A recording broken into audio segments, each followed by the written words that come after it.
Namaskar, friends. I welcome you all to the Hindu editorial analysis on October 13, 2023. Friends, we have to build up more and more positive outlook now because lots of pessimism and lots of cynical views are running around the corner. The cynical views are that just questioning everything and anything. This kind of view will not land us in positive land. What will land us in our positive land is that betraying our mind by saying always positive thoughts and making us revolt against all negativism which is going around us only can save us. With this resolve in mind, shed off your cynicism, shed off your negative emotions. The emotions can never win.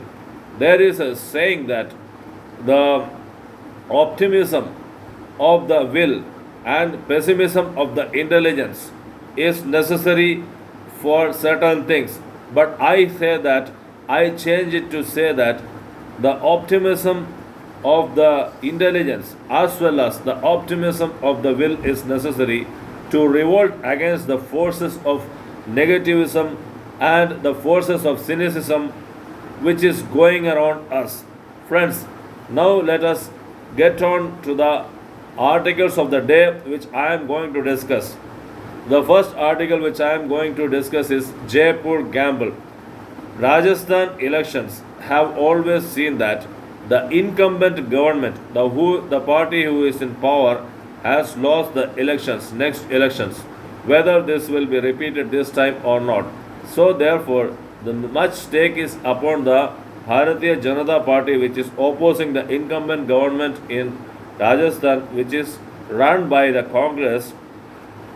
Therefore, much stake is upon winning the elections by the Bharatiya Janata Party, whether it will succeed or not. As far as Rajasthan is concerned, there is no leadership issues. Mr. Sachin Pilot is always in support of Gehlot government, and Gehlot government with its scorecard can easily win the elections. However, the jinx with the Rajasthan politics is still a question mark. Friends, the next article which I am going to discuss is Vendetta Unlimited. This is with reference to the arrest of Arundhati Roy and one Kashmir professor, former Kashmir professor, for some speeches they made in 2010. They have been caught under UAPA. The police who had been lodged with complaint by a complainant then had not considered it seriously, but the court ordered an FIR to be registered against Arundhati Roy and the professor. It was in 2010.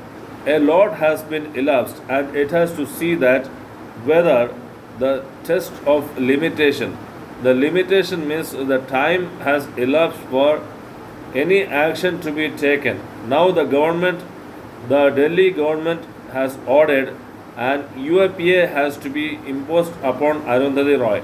Section 45 of the UAPA says that the central government approval has to be obtained, and the section 153A, section 153B under which of the IPC which has been imposed upon them requires that the rigorous imprisonment up to 3 years.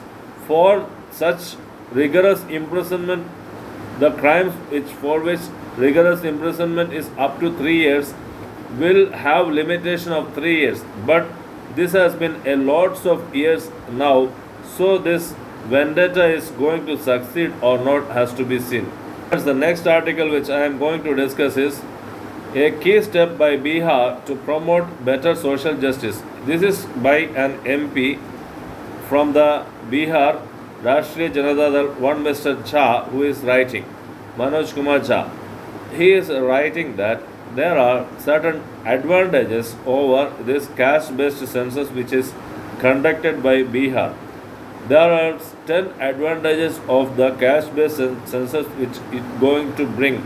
There has been social discrimination, and for ages certain castes have suffered social discrimination. In Bihar, when the caste-based census has been conducted, it is to ensure that better opportunities are provided to the marginalized sections. So he lists out 10 points on which the advantages of this caste-based census and the government intervention is going to help. The first one is the historical perspective. Historically, certain castes have been prejudiced, so they will now get some pie of the share which the government will have to offer them. Then the second one is constitutional objective. The constitutional objective for making an affirmative action. Action means reservation in jobs, employment, and education.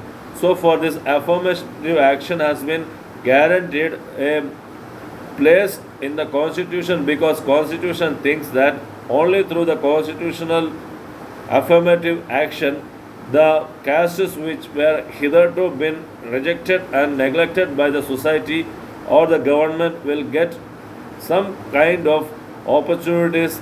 Then there is education. In education, the marginalized groups will get some kind of opportunity to study. Then employment also the same thing which is applying. Then social justice. Then we have some kind of representation, political representation, and the list goes on. So these 10 points, the highlighted 10 points, are the points on which this caste-based census is going to help the marginalized persons to get some better pie of the neglected sections which they were subjected to till. The next article which I am going to discuss is, should the 50% reservation legal ceiling should be reconsidered or not? This is an interview with the two of the eminent personalities, and they are being asked whether this caste-based census is going to improve the measures reserved for the marginalized sections or not. The highlights of the interview are that the caste-based census in Bihar has thrown out certain facts, which is that 84% of the other backward castes and scheduled castes and scheduled tribes are there of the total population in Bihar. This shows that they are the majority. The other backward castes is only an administrative grouping, and this administrative grouping falls, and all these three groups together forms the 50%. When the central government came with the 10% reservation for the economically weaker sections from the forward caste, this already breached the 50% mark.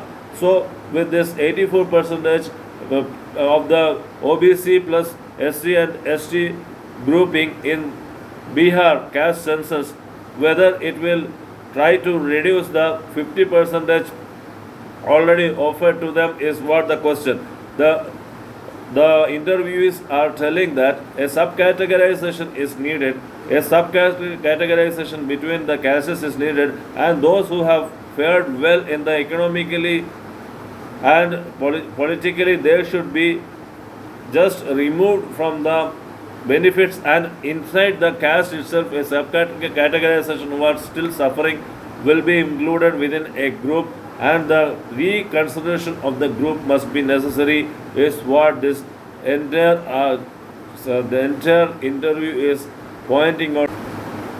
Friends, the next article is dealing with the title, Hamas and its supporters are beyond belief. What is this beyond belief?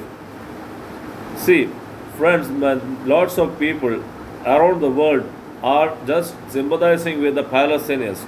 We understand the Palestinians' cause and the agonies which they are undergoing. Therefore, the European countries, the American countries are sympathizing with the Middle East and especially the Palestinian cause. There was a PLO, that is the Palestine Liberation Organization, led by Yasser Arafat, who was the first person to invite the public attention, the world attention to the cause of the Palestinians. Palestinians deserve a separate territory, and they deserve an independent territory.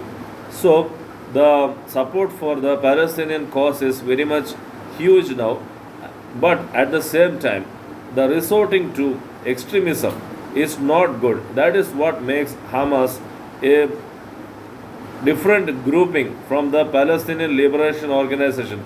Palestinian Liberation Organization was a secular group who fought for all. However, the Hamas are very much radicalized and they are fighting for a cause which is going so much extremism and radicalism. If some relaxation is provided in their radicalization, if they fight for the cause of the real Palestinians, the problem would be solved. Even there would be a way arising if the peace and the negotiation efforts are adopted. They have been fighting only when the Israelites themselves were just increasing the settlements. The world knows that increasing the settlements from the point of view of Israel was not good. Therefore, both Israel and the Hamas group and the Palestinians have to sit together and negotiate and find out a peaceful means. So, because the persons who are just suffering because of their high handedness is not the leaders but the general public who were not expecting a war to happen like this. Friends, I have come to the conclusion of the editorial analysis today, and what are the key takeaways from this point? The jinx in Rajasthan will continue or not has to be seen is the first point. Second one is that even after several years, around 13 years, Arundhati Roy and her friend, one professor, Kashmiri professor, is caught. Whether this is justified within the four corners of the IPC and the UAP has to be seen. And this third one is the caste census already offers so lots of advantages to the marginalized sections, and this caste census is being just supported by one MP from Bihar. We have another interview which is running, which is discussing this caste census and the sub organization of the sub unit of the castes and grouping them, regrouping them, which has to be seen. And the last point which is being arising is that the peace is the only way in which the problems with the Palestinians and the Israelis will end. Both should have an independent territory of their own. Only peaceful means will be ending this war, and there will be an endless peace and the peace for the future as well. Friends, I have come to the conclusion of the analysis today. Take care, bid adieu, bye, see you.